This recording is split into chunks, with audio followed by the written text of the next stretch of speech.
anak ini saya tulis sejak masa pandemi, yakni pada periode bulan Juli sampai dengan akhir tahun 2020. Sebenarnya ada 30, hampir 40 ya cerpen, lalu saya pecah menjadi 2 buku. Buku pertama sudah terbit dalam judul Pesan dari Tanah. Lalu buku yang kedua ini terbit dengan judul Pemburu Anak. Nah, buku ini menjadi semacam kado istimewa bagi saya karena di masa pandemi saya justru menjadi lebih produktif.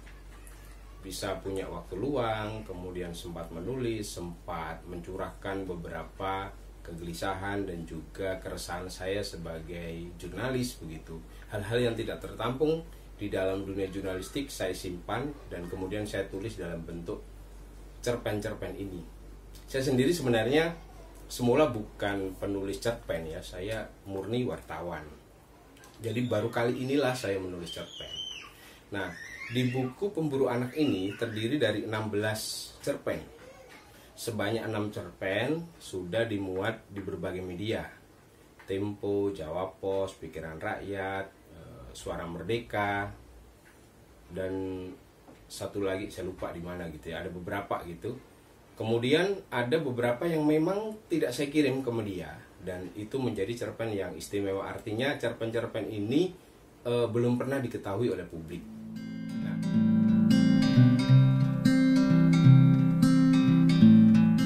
cerpen ini temanya beragam ya. Sebagian besar memang bercerita tentang corona, misalnya Ciasit. Ciasit itu bercerita tentang bagaimana di awal-awal pandemi kita susah mendeteksi mana itu gejala corona dan mana bukan, sehingga orang kalau udah demam tuh udah parno saja bawaannya takut saja. Nah, di Ciasit itu tuh diceritakan bagaimana seorang yang ketakutan atau seorang yang khawatir, yang cemas dengan gejala yang dia derita. Apakah kemudian dia corona atau tidak? Silakan nanti dibaca. Nah, selain itu juga saya mencoba memotret dampak sosial dari COVID-19 ini. Ketika terjadi lockdown, ketika terjadi PSBB, ketika semua orang itu semakin takut untuk berkerumun dan juga bertemu dengan orang lain, pada saat itu ada dunia yang mati, yaitu orang-orang tidak bisa lagi bekerja dengan leluasa, apalagi yang buruh harian gitu ya. Nah, disitulah saya akan bercerita bagaimana orang-orang yang terdampak ini mencoba untuk tetap survive. Apakah mereka kemudian berhasil ataukah gagal? Nah, disitu diceritakan dinamikanya. Kemudian juga ini tidak selalu pendekatannya realisme sosial seperti cerpen yang saya ceritakan tadi ya. Misalnya seorang ayah yang mencemaskan mimpinya, atau panci dan tangan yang lunglai, itu realisme sosial. Ada juga pendekatannya yang realisme magis. Saya mencoba bereksperimen dengan bercerita tentang hal-hal yang berdimensi dunia lain, dunia astral. Ini sebenarnya sudah saya coba juga di Pesan dari Tanah dan ternyata respon pembaca bagus. Nah, saya coba di sini misalnya Cara Mati Terbaik. Cara Mati Terbaik ini bercerita tentang bagaimana orang sebenarnya pengen mati, tapi yang paling nikmat mati seperti apa sih gitu.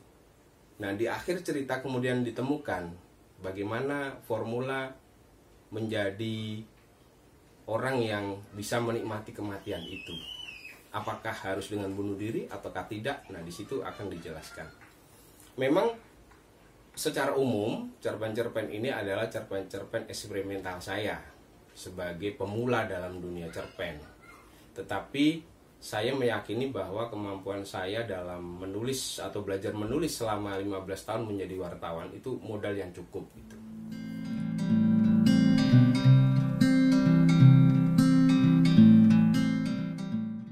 Cerpen ini menjadi menarik karena juga ditambah dengan pengantar dari Blican yang mencoba untuk menganalisis konten-konten saya dan kemudian memberi tafsir. Blican ini kurator cerpen di Kompas ya, sehingga pemahaman dia, wawasan dia, dan juga referensi dia tentang cerpen tidak diragukan lagi, sudah bertahun-tahun soalnya. Nah, dengan pisau analisis beliau inilah saya kemudian semakin yakin bahwa cerpen saya ini memang layak untuk diterima publik, layak untuk dibaca publik, dan saya juga semakin percaya diri untuk bisa menulis lebih bagus.